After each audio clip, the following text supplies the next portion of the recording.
Good morning, dear students. Welcome to an English class. It is a combined class today for classes 9 and 10. And it's going to be a grammar class. And the topic that we are going to discuss is subject and verb agreement. It's a very important topic. Therefore, I request all of you to pay attention, focus on the explanation and go through the examples. Subject and verb agreement. This is also known as concordance.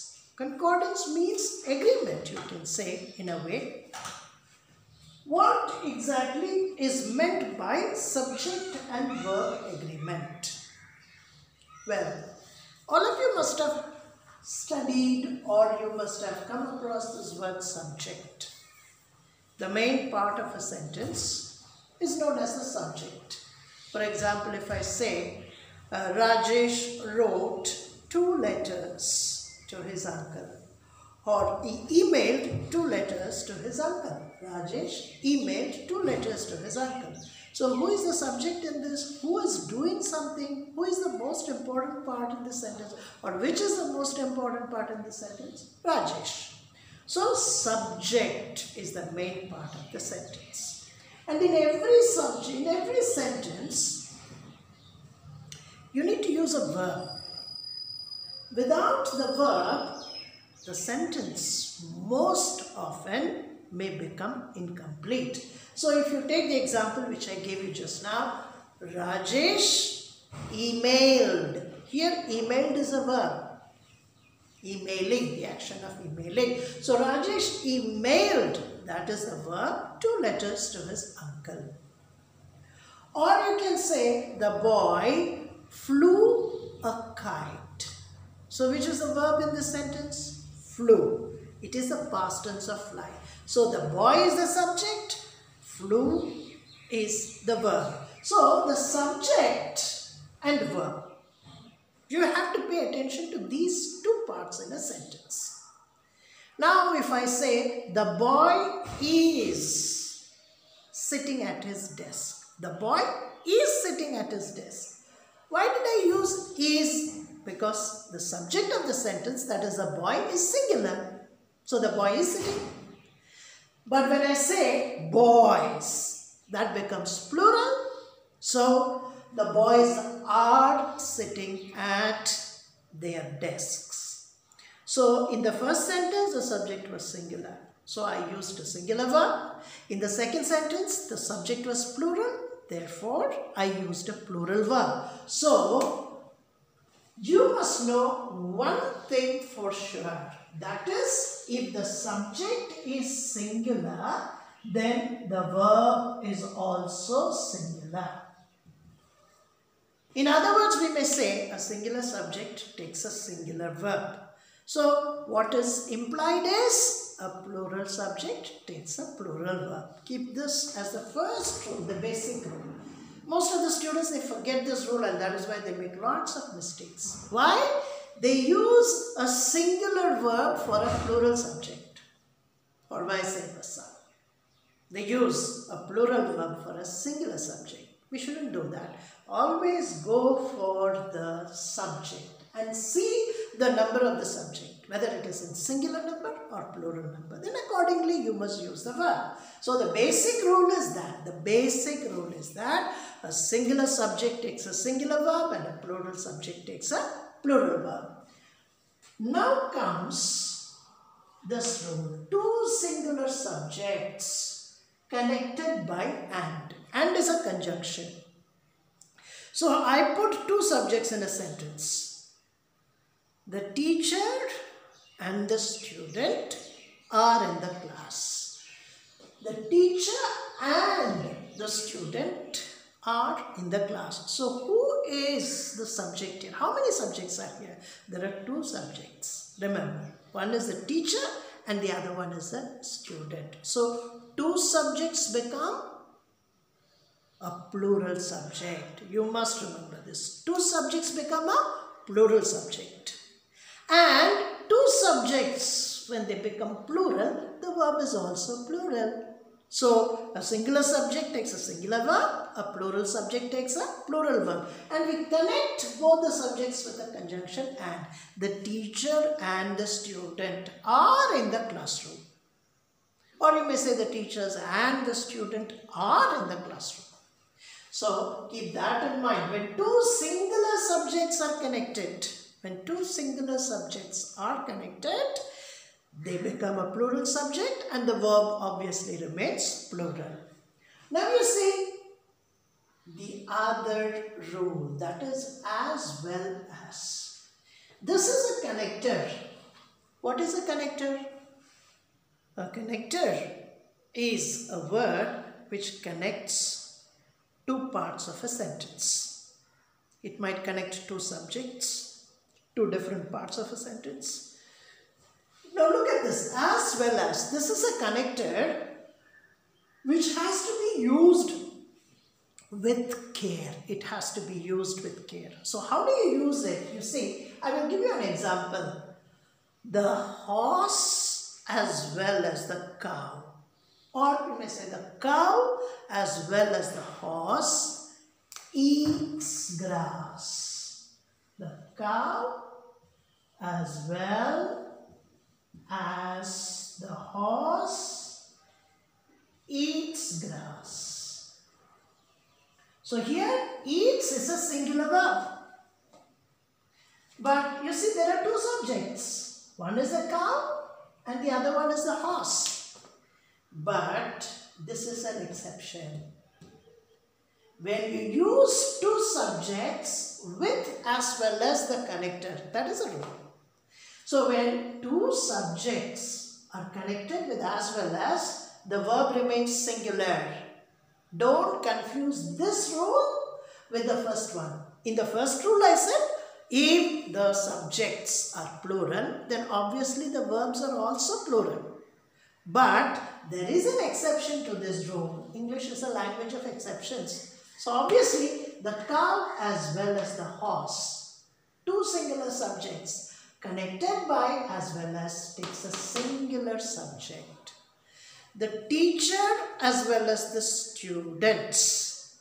The teacher as well as the students. Now listen carefully. The teacher is a singular subject and I put as well as after that. Then I add one more subject, the teacher as well as the students, plural. But the verb remains singular. The teacher as well as the students is in the classroom. You cannot say the teacher as well as the students are in the classroom. Why? Because as well as the connector that is used takes a singular verb. So the cow as well as the horse eats grass. The teacher as well as the students is in the classroom. Why did I use is? Because the subject of the sentence, the first subject of the sentence is singular subject. So when you use two singular subjects with as well as, the verb is singular. When you use a singular subject and a plural subject together and connect them with as well as, again the verb remains singular. So that goes for the second rule. Now every. This is again a very, very important adjective. Every boy and every girl was present in the class. Every man and every woman must be a faithful citizen. So when two singular subjects are connected, with every, remember that, two singular subjects connected with every will take a singular verb. That is very important. Every boy and every girl was present in the class. Every man and every woman has to be faithful to his or her country. So two singular subjects connected by every. I'll give you one more example. Every fruit and every flower was ripe. It is not word ripe. Don't get confused. Two subjects, singular subjects obviously, but connected by every. They take a singular verb. This is a very important rule. Now, sometimes you may get confused with the subject because there may be too many words in a sentence and you will be made to think as to which one is the real subject. But careful reading is required to understand and identify or pick out the subject. I'll give you one example. You see, quality of the books. The quality of the books is good. So, where is the subject in this sentence? Many of you may think this to be the subject. No, this is not the subject. This is the subject. The quality. The quality of the books is good or is bad. How did I find that this is the subject? There is a simple technique for this. What is the technique? You go by the preposition. Of is a preposition. What comes before that? Find out. What comes before the preposition? Quality. So is it singular or plural? Obviously, quality is singular. So I go by that rule and therefore the quality of the books is bad. The quality of the books is good. So how to find out the subject? Just go before the preposition. See the word. Look up for the word or find out the word that comes before the preposition and that makes the subject. Now, the strength of the class. I'll give you another example. The strength of the class is poor. What is poor? The strength of the class. Again, of strength. What comes before of? The preposition. It is strength. And strength obviously is an abstract noun treated as a singular subject. So I put the verb according to that. The strength of the class is poor today. The quantity of the rain was little. The quantity of the rain. The amount of rain to say. The quantity of the rainfall. What comes before of? Quantity. So quantity is singular. The quantity of the rainfall was not sufficient for the crops. So always go by the preposition. Whenever there is a preposition, check. Stop and check and look for the word and see whether it is singular or plural. Okay. Now comes another important rule. A number of, the number of. Before we get into the application of the rule, you must know what these two words mean. Students make mistakes, they go wrong because they don't know the meaning. What does it mean? A number of, this means many. A number of boys, many boys. A number of people, many people. A number of rats, many rats. So whenever you see this phrase, a number of, remember it means many, and many often takes, not often, always takes a plural verb. So if I make a sentence, how will I make? A number of boys have come to class today.